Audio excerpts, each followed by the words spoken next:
జై బాల ఉగ్ర నరసింహ స్వామికి జై. ఓం నమో నారాయణాయ, ఓం నమో వెంకటేశాయ.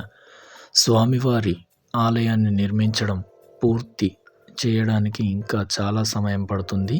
అయితే భక్తుల రద్దీ మాత్రం పూర్తిగా తగ్గిపోయిందన్న విషయం మనకు తెలుసు. ఈ మధ్యలో స్వామివారి రూపాన్ని పూజారులు వాళ్ళకి ఇష్టం వచ్చినట్టుగా మారుస్తూ ఉన్నారు. అలా మార్చితే స్వామివారి ఆగ్రహానికి గురి అవుతారనేది కూడా మీకు సాక్ష్యాలతో ఈ వీడియోలో చూపించబోతున్నాను. ముందుగా వీడియోని లైక్ చేయండి, షేర్ చేయండి, మన ఛానల్ని సబ్స్క్రైబ్ చేసుకోండి. అయితే ఈ భక్తులకి స్వామివారిని దర్శనం చేసుకొని స్వామివారి అనుగ్రహం పొందండిరా నాయన అంటే వారికి ఇష్టం వచ్చినట్టు వారి పద్ధతులు వారు చేస్తున్నారు.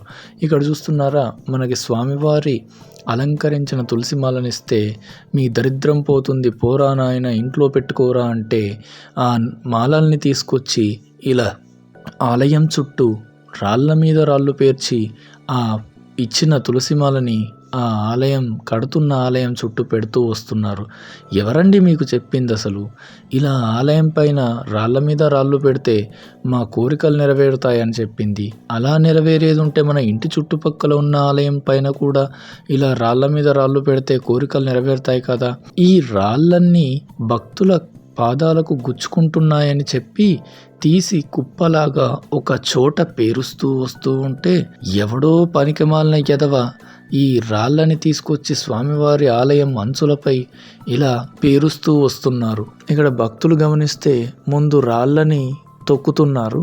ఆ చిన్న చిన్న రాళ్ళను తొక్కిన వాటిని స్వామివారి గోడంచుల పైన పేరుస్తూ వస్తున్నారు. ఆ ఇచ్చిన తులసిమాలని తీసుకెళ్ళి ఆ రాళ్ళపైన పెడుతున్నారు. అంటే స్వామివారికి అపవిత్రం జరుగుతుందన్నట్టు. అంటే మీరు తొక్కిన రాళ్ళని స్వామివారి నెత్తి మీద పెడుతున్నట్టు అర్థం చేసుకోవాలి. స్వామివారి దగ్గరికి వచ్చి దర్శనం చేసుకుని వెళ్ళండిరా, అనుగ్రహం పొందండిరా నాయన అంటే ఇలా స్వామివారి ఆగ్రహానికి ప్రతి ఒక్కరూ గురి అవుతూ స్వామివారి ఆలయాన్ని అపవిత్రం చేస్తూ వస్తున్నారు ఈ వెర్రి భక్తులు. దానికి నిదర్శనం ఇది.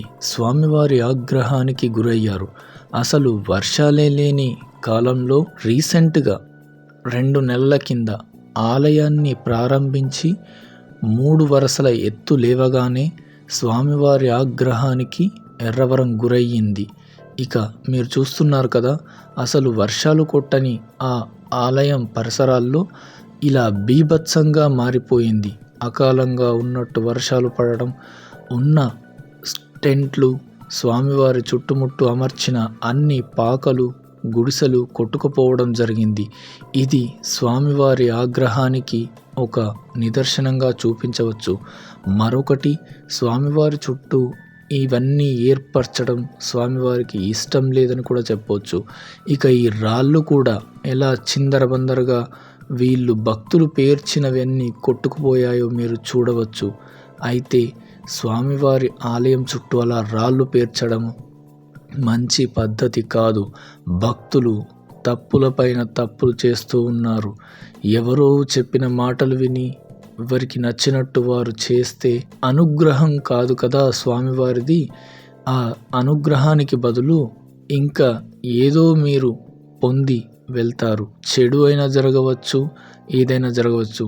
కాకపోతే స్వామివారు నిగ్రహంగా ఉండి భక్తులను రక్షిస్తున్నది భక్తుల శ్రేయస్సు కొరకు కాబట్టి మీరిలాంటి పిచ్చి పనులు ఎర్రవరంలోనే కాకుండా మరే ఆలయానికి వెళ్ళినా చేయకండి. స్వామివారి మరీ ఉగ్ర రూపానికి గురి కాకుండా ఇలాంటి పనులు మానుకోవటం ప్రతి ఒక్క భక్తుడికి మంచిది. లోక కళ్యాణార్థం వెలిసిన స్వామివారి అనుగ్రహం పొందడానికి భక్తులు కృషి చేస్తారని ఆశిస్తూ ఈ స్వామివారి సందేశాన్ని మీ ముందుకి తేవడం జరిగింది. అక్కడ రాళ్ళు పేర్చినంత మాత్రాన మీ కోరికలేమీ నెరవేరవు. స్వామివారి అనుగ్రహం ఉండాలి. రాళ్ళు పేర్చడము, తొట్టెళ్ళు కట్టడము, ఇంకా ఏదో చేయడము, అలాంటి పనులన్నీ మానుకుంటే స్వామివారి అనుగ్రహం తప్పక లభిస్తుంది. స్వామివారి దర్శనం చేసుకున్నామా, మీరు కట్టిన ముడుపులని తీసుకొచ్చి స్వామివారికి సమర్పించుకున్నారా, స్వామివారి దర్శనం చేసుకుని ఇంటికి బయలుదేరడం, ఈ 2 మాత్రమే మీరు చేయవలసిన పనులు. ప్రతి ఒక్క భక్తుడు గుర్తు పెట్టుకొని స్వామివారి అనుగ్రహాన్ని పొందుతారని ఆశిస్తున్నాను. శ్రీ బాల ఉగ్ర నరసింహస్వామి కృపా కటాక్షర ప్రాప్తిరస్తు.